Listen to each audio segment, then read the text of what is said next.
Fala galera, professor Bruno Sirtoli aqui da disciplina de Matemática e para a nossa aula de hoje a gente vai falar sobre a função cosseno. Antes da gente entrar especificamente nesses detalhes da função, vamos dar uma olhada nos objetivos da aula de hoje. Bom, como objetivos a gente tem aí, verificar os pontos de máximo e mínimo dessa função, compreender e aplicar o conceito de amplitude e também aplicar os conceitos dessa função para resolver problemas, tranquilo? Afinal de contas, é essa a nossa missão na matemática, resolver problemas. E para começar, é interessante a gente fazer uma análise das características básicas, iniciais da função cosseno de x, porque ela vai servir como parâmetro de análise para as funções um pouco mais complexas, tranquilo? Bora dar uma olhada então nesses parâmetros aí. A função cosseno de x é essa que está apresentada aí no gráfico, Você percebe que ela é uma função com forma de onda, a gente costuma também chamar de função cossenoide, e uma das coisas que a gente pode observar é o domínio. Então, o domínio de uma função são os valores de x que a gente pode aplicar nessa função, e quando eu falo da função cosseno, assim como na função seno, eu posso usar qualquer valor de x para construir, porque eu vou perceber que essa onda ela vai se manter assim, tanto para o infinito positivo quanto para o infinito negativo. Não vai ter nenhum tipo de restrição para essa função. Pode ser que outras funções mais implementadas aí tenham alguma raiz ou algum denominador com x que possa causar algum tipo de análise de condição de existência. Mas a função cosseno de x, que é a nossa base, o domínio dela são todos os números reais. Um segundo parâmetro ou característica interessante é o que a gente chama de imagem ou amplitude, tá? São os valores do nosso y aí. A nossa imagem, ela vai de -1 até 1, e como essa função ela se estende sempre com esse formato, eu não vou ter alteração nessa imagem. E a nossa amplitude, que seria a altura dessa onda, ela tem uma altura de 2 unidades aí, tá? De -1 até 1. Um outro detalhe importante é o que a gente chama de período. O período é o tempo, digamos assim, no x, que eu demoro para enxergar essa curva toda acontecendo, percebe? Ela sai do 1, vai até no -1 lá embaixo, depois volta no 1. Então esse tempo, digamos assim, a gente chama de período. E o período, observando essa função aí, ele é de 2π. Um último detalhe para a gente analisar é aquele pontinho preto ali. Ele é um dos pontos do nosso gráfico, e a função cosseno, de forma básica, ela passa pelo ponto 0,1. Por isso, o cosseno de 0 é igual a 1. Tranquilo? Bom, esse gráfico que está aí, ele já está pronto, mas em alguns casos podem ter alguns exercícios que peçam para construirmos o gráfico. Então vamos construir o gráfico da função cosseno, beleza? O primeiro caso que a gente vai fazer aí é f de x igual a -2 mais 3 cosseno x.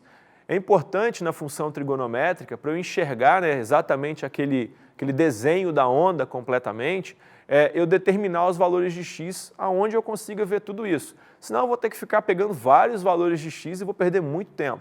Para isso, a gente tem que ficar atento ao parâmetro que trabalha com o período, digamos assim, que é o valor de c.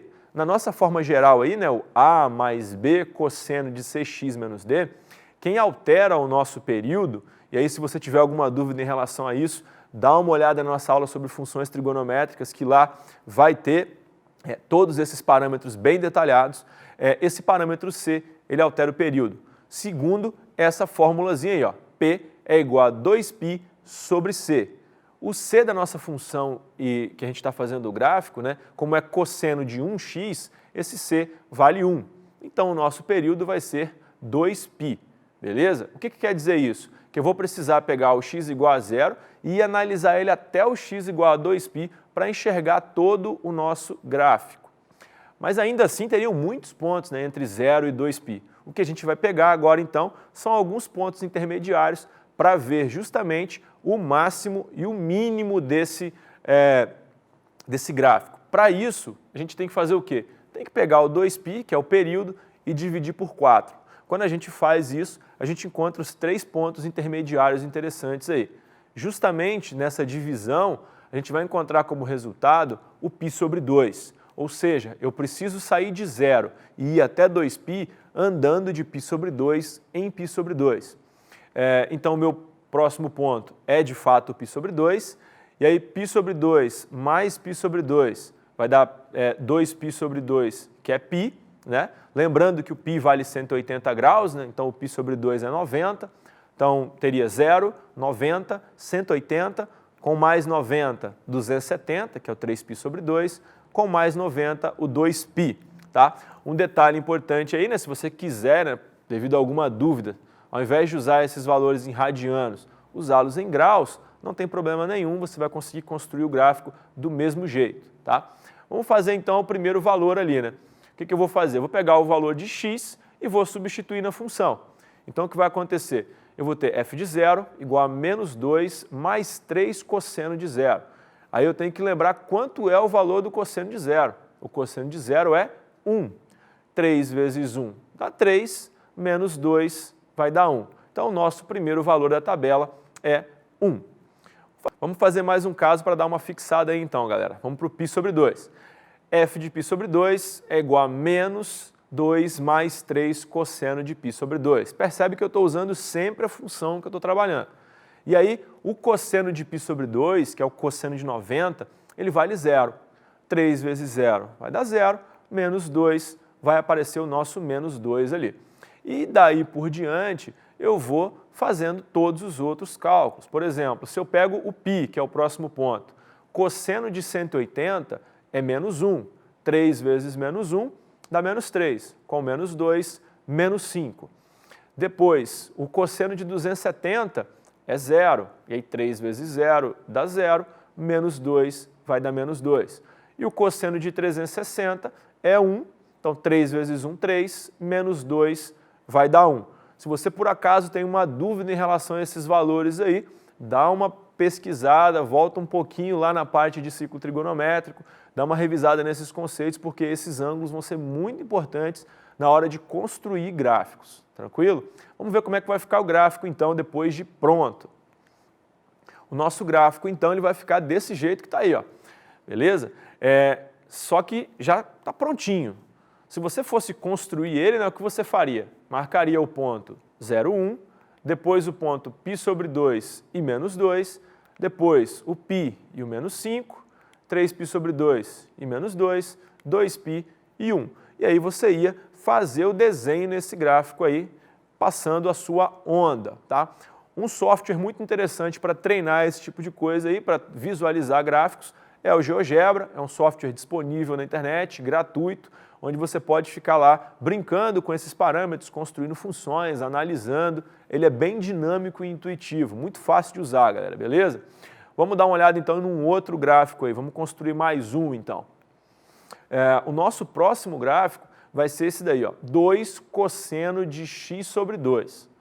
E aí lembra que é importante sempre começar determinando o período, tá? O período é 2π sobre c. Quem é o c nesse caso aí? Quando eu tenho x sobre 2, é a mesma coisa que 1 sobre 2, tá? Porque é uma fração. Então, o meu c é meio. Como é que eu faço para resolver isso, né? Lembra? Eu repito a parte de cima e multiplico pela parte de baixo invertido, para não ter que fazer divisão. Multiplicando, então, o meu período vai ser de 4π. Ou seja, eu vou enxergar o meu gráfico sendo construído saindo do 0 e indo até o 4π. Os valores intermediários eu tenho que dividir por 4. Então, quando eu divido 4π por 4, o meu resultado é π. Eu vou andar de π em π. Então, 0, π, depois 2π, depois 3π e aí, por fim, 4π. E para encontrar os resultados da minha função agora, eu vou substituindo, né? Se eu pego x igual a 0 e jogo lá na função, 0 sobre 2 é 0, o cosseno de 0 é 1. Então, 2 vezes 1 vai dar 2. Se eu substituo o π, o cosseno de π sobre 2, tem que tomar cuidado porque às vezes a gente faz só cosseno de π. Não é. É o cosseno de π sobre 2. Você tem que jogar ele lá na função. O cosseno de π sobre 2, que é o cosseno de 90, é 0. 2 vezes 0 vai dar 0. Depois eu vou para o cosseno de 2π sobre 2, que é o cosseno de 180. O cosseno de 180 é menos 1 vezes 2, vai dar menos 2. Substituindo 3π, né, eu vou ter cosseno de 3π sobre 2, que é o cosseno de 270. O cosseno de 270 é 0 vezes 2, vai dar 0. E finalizando, o o cosseno de 4π sobre 2 vai ficar o cosseno de 2π, que é o cosseno de 360, ele vale 1, 2 vezes 1, 2, e aí o nosso gráfico aparece. Note no gráfico, né, que ó, eu saio do zero e vou até o 4π para enxergar toda a construção do gráfico. Para fazer a mesma ideia, né? Vou marcando os pontos, 0, 2, π 0, 2π menos 2, 3π 0, 4π e 2. E aí eu chego no meu gráfico todo bonitinho, bem construído. Tranquilo? Nem sempre a gente vai ter que construir gráficos, né? Muitas vezes a gente vai precisar usar o próprio gráfico pronto para fazer algumas análises ou, às vezes, partir para um outro caminho de cálculo mesmo. Vamos dar uma olhada no próximo exemplo aí, que é um caso onde a gente usa o gráfico para obter as informações para resolver o exercício.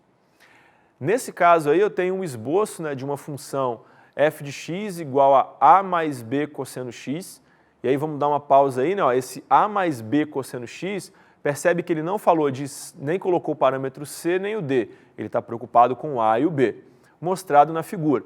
E a pergunta que ele faz é, qual é o valor de a vezes b, beleza? Sempre que a gente tem um gráfico, e eu vou puxar pela memória aqui uma memória de quem já viu função do primeiro grau, quando a gente tem a função do primeiro grau, normalmente quando a gente quer encontrar a função, o que a gente faz? A gente pega o ponto, substitui na função geral e faz tipo um sistema com a e b. Aqui a gente vai usar a mesma ideia, só que a gente vai estar falando de uma função trigonométrica. Então, volta lá para o gráfico para você dar uma olhada. Ó, o primeiro ponto que eu vou pegar é o 0, 5. Eu posso escolher qualquer ponto, tá? Eu preferi esse daí porque o 0 ele ajuda algumas vezes aí na hora de fazer as análises. Tranquilo? Se eu substituo esse ponto 0, 5 na minha função, o que vai ficar? Vai ficar 5 é igual a mais b vezes o cosseno de 0. Quanto que é o cosseno de 0? O cosseno de 0 vale 1. b vezes 1 vai ficar b. Então eu vou chegar nessa informação aí, ó, 5 igual a mais b. Primeira equação.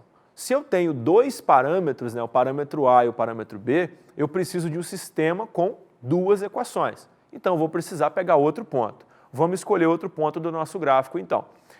Eu escolhi o ponto π e 1. Vocês poderiam escolher o π sobre 2 e 3, o 2π e 5, qualquer ponto que vocês quisessem aí, tá? O ponto π e 1, quando eu substituo, vai ficar 1 igual a a mais b cosseno de π. Aí você tem que lembrar que o π é 180. Cosseno de 180 é menos 1. Então o b vezes menos 1 vai ficar menos b. Tenho aí as minhas duas equações. O que eu faço? Construo o meu sistema. Como eu olhei para o meu sistema e já vi que na de cima tem um mais b e na de baixo tem um menos b, a única coisa que eu vou fazer é juntar as duas. Então 5 mais 1, 6, a mais a, 2a e b menos b, eu vou cortar e ele vai desaparecer. Logo, quando eu divido, eu encontro que o a é igual a 3. Encontrei o a, eu escolho uma das duas equações, eu vou pegar a equação de cima e troco o a por 3. Então eu vou ter 5 igual a 3 mais b. Quem vai ser o b então? 5 menos 3, o resultado é 2. E aí vamos responder a pergunta, né? Porque cuidado nesse tipo de questão, né? Olha as alternativas, tem 2, tem 3, mas a pergunta é a vezes b. O a vezes b é 6. Multipliquei os dois, a alternativa é. Tranquilo, galera? Então, esse foi um caso em que a gente usou uma memória, digamos assim, afetiva da função do primeiro grau para analisar o gráfico, extrair um ponto dele para resolver questões, ok? Bom, vamos dar uma analisada agora num caso onde a gente trabalha com a imagem, com a ideia de amplitude, que também é um conceito bem interessante e importante da função cosseno. Bora lá. Esse exemplo ele diz o seguinte, né? Para o treinamento de surfistas, projetou-se um simulador de ondas num tanque, onde a altura da água é controlada pela função f de t igual a 3 mais 4 cosseno de πt sobre 6, onde o t é a hora do dia, né? Então ela vai variar de 0 a 24. E o f de t é a altura dessa água em determinada hora, medida em metros. Um surfista falou que ele pegou a onda mais alta que esse simulador fez. E a pergunta justamente é, qual é o horário e qual é a altura máxima que essa onda que o surfista pegou, tá? E aí a gente vai entrar numa situação interessante. Lembra que a gente conversou lá que o cosseno, independente do ângulo, ele varia de menos 1 até 1. Então, esse cosseno de πt sobre 6, independente do valor de t, ele vai ficar entre menos 1 e 1. Só que eu não quero só o cosseno, eu quero 3 mais 4 vezes o cosseno. O que eu vou fazer então? Eu vou transformar essa inequação em uma inequação que tenha todas as informações que eu quero. A primeira coisa que eu vou fazer aparecer aí é o 4 cosseno. O que eu faço então? Eu multiplico toda a inequação por 4. E aí eu vou ter menos 1 vezes 4, menos 4, 1 vezes 4, 4. E ali dentro já apareceu o 4 cosseno de πt sobre 6. Falta o 3 ainda, né? Então eu vou somar mais 3. E aí eu vou chegar então, menos 4 mais 3, menos 1, 4 mais 3, 7, e dentro eu chego na minha função, que é 3 mais 4 cosseno de πt sobre 6. Percebe aí então que as minhas ondas podem variar, né? Não vai ser de menos 1, né? Porque a menor onda possível seria 0, e vai até 7. Beleza? Então, qual vai ser a minha altura máxima? A minha altura máxima vai ser 7. Então, a letra B, a letra C e a letra E, que não falam de 7 metros, já podem ser descartadas. O que eu fico agora? Eu fico entre a A e a D. Como é que eu posso resolver isso, né? Se eu sei que o meu Y vai ser 7, eu posso, por exemplo, testar o meu X. Se eu substituo, por exemplo, t igual a 6 na função e o resultado der 7, é a letra A. Se não, é a letra D. E aí eu vou fazer isso. Minha função vai ficar, então, 3 mais 4 cosseno de π6 sobre 6. Eu vou simplificar aquele 6 ali, né, porque está multiplicando e dividindo. Então, o que eu tenho aí é o cosseno de π. O cosseno de π é menos 1, 4 vezes menos 1 dá menos 4, mais 3, eu vou chegar que o resultado é menos 1. Ou seja, não é a letra A, porque quando eu substituir 6, a resposta não foi 7. Eu vou fazer a letra D rapidinho, só para vocês verem que iria funcionar, tá? Mas poderia marcar a letra D sem fazer esse teste aí. Se eu testo com 12, né? 12π sobre 6 é 2π, o cosseno de 2π é 1, 4 vezes 1, 4, com mais 3, 7. E aí a gente chega na resposta letra D, beleza, galera? Bom, quando a gente fez esse exercício aí, a gente percebeu o seguinte, né? É possível aliar algumas técnicas, digamos. A primeira foi a análise da amplitude, para a gente fazer a primeira parte, digamos assim, de eliminar as alternativas, e depois a gente fez uma substituição, que é algo muito comum na função do primeiro e do segundo grau. A gente pegou um valor de x, jogou na função para verificar um valor de y. Então, quanto mais técnicas vocês adquirem, mais fácil fica para interpretar e resolver esses exercícios. Beleza? Vamos dar uma olhada num próximo exemplo, então, aí.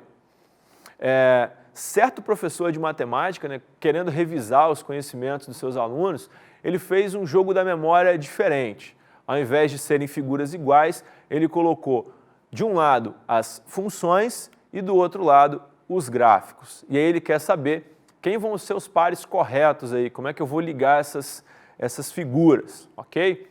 Só para ficar um pouco mais amplo, né, vamos tirar o texto, mas a gente já sabe o que quer fazer. O que eu vou fazer então? Por qual que eu começo? A gente sempre quer começar do 1, né, e tal, mas é legal a gente dar uma olhada para as opções e a gente vai ver que a nossa carta número 4, ela é a função cosseno de x, que é a mais básica de todas, que é aquela que a gente já conhece assim só de olhar. A função cosseno de x, a gente sabe que ela passa pelo ponto 1, que ela tem uma amplitude de menos 1 até 1 e que o período é 2π. Quando eu olho para as minhas opções, apenas a letra A tem todas essas características. Então, eu vou ligar ela com a letra A. Beleza? Agora vamos dar uma olhada na primeira lá, né? Já que o pessoal gosta de começar do início, vamos para a primeira. O cosseno de 2x. Qual é a diferença do cosseno de x para o cosseno de 2x? Quando eu coloco um 2 na parte de dentro, ali multiplicando o x, eu mantenho a minha função cosseno no mesmo lugar, só que eu diminuo o período. Quando eu multiplico o valor de x por um número inteiro maior do que 1, eu diminuo o meu período. Olhando para a letra B, por exemplo, a minha imagem está indo de menos 2 a 2. Aquele 2 ali dentro não faz isso. A minha letra C, o meu gráfico foi deslocado, também não faz isso. Só vai me sobrar, então, a letra D. Quando eu olho para ela, eu vejo de menos 1 até 1 e percebe que a minha onda está mais curtinha, a minha onda teve o período reduzido. Então, a minha carta 1 está ligado à letra D. Beleza? Vão sobrar então para a gente as outras duas opções. E aí, fazendo essa análise, né, olhando para a carta 2, é o cosseno de x mais 1. O cosseno de x básico, a gente sabe que ele passa pelo ponto 1. Quando eu acrescento 1, eu estou variando o parâmetro a. Então esse a ele faz o quê? Esse 1 aí mais, ele desloca o gráfico para cima. Então ao invés de passar pelo 1, vai passar pelo 2. Se você olhar lá, você vai falar, pô, mas na letra B e na letra C está passando pelo 2, professor. E aí? Aí você tem que lembrar que não tem ninguém multiplicando o cosseno, ou seja, não tem parâmetro B. A minha imagem não foi alterada, então a minha imagem tem que continuar com uma amplitude de 2 unidades. No caso aí apenas a letra C, porque ela vai de 0 até 2. E, por fim, né, eu vou chegar com a minha última opção aí, a 3, com a letra B. Beleza, galera? Então, esse foi um exercício onde a gente fez bastante comparação entre gráficos, analisou parâmetros, digamos assim, para chegar a alguma conclusão e fazer essas ligações. Tá? Para finalizar, então, vamos dar uma olhada num exemplo que tem uma cara assim, interessante, lembra muito questões de Enem e tal. Vamos dar uma olhada. É uma questão da FGV de 2016, né? Ele fala que a quantidade de quartos de um hotel varia de acordo com a época do ano e ela é modelada pela função Q de x igual a 150 mais 30 cosseno de πx sobre 6, sendo x um número, né? 1 é janeiro, 2 é fevereiro, 3 é março e assim por diante. O que ele quer saber é o seguinte, em junho, quando eu comparo com março, qual foi a variação percentual desses quartos aí? Beleza? Então ele está fazendo uma comparação entre dois valores de x. Junho, que é o mês 6, e aí como é que eu encontro então a quantidade de quartos do mês 6? Se eu sei que o x vale 6, eu vou lá na função e troco o x por 6. Então eu vou ter Q de x igual a 150 mais 30 cosseno de 6π sobre 6. Simplifico, o meu cosseno de 180 eu sei que é menos 1, então 30 vezes menos 1 dá menos 30, com mais 150, 120. Ou seja, em junho tinham 120 quartos ocupados. Ele quer comparar com março, que é o mês 3. Faço a mesma coisa. Substituo, então eu vou ter 3π sobre 6, e aí quando eu simplifico, né, eu chego em cosseno de π sobre 2, o cosseno de 90 é 0, então 30 vezes 0 vai dar 0. Quem vai ser meu resultado então? 150. Agora, como ele falou de variação percentual, a gente vai dar uma lembrada também que, quando fala de porcentagem, regra de 3, tá? Se eu sei que ele quer comparar com março, eu tenho que pensar o seguinte, março é o meu 100%, ou seja, eu tinha 150 relacionado a 100%. O que aconteceu foi, por que eu coloquei o 30 ali, né, e não o 120? Porque ele quer encontrar uma variação. Quanto que variou de março para junho? De 150 para 120, variou 30. Nesse caso, eu já vou achar a variação direto. Se você usar o 120, você vai encontrar o valor que é referente ao 120. E aí depois você teria que diminuir. Nesse caso, já vai ter a variação. Fazendo a conta, né, 150x igual a 3.000, dividindo, eu vou descobrir que a variação é de 20%. Por que está menos 20 lá? Porque ele caiu 20%. Então a resposta aí é a letra A. Beleza, galera? Então nessa aula a gente deu uma olhada em bastante coisa relacionada à função cosseno, vimos alguns exemplos bem interessantes aí que podem aparecer, por exemplo, no Enem, e é isso. Então, um abraço para todo mundo aí, até a próxima e fica com Deus, galera.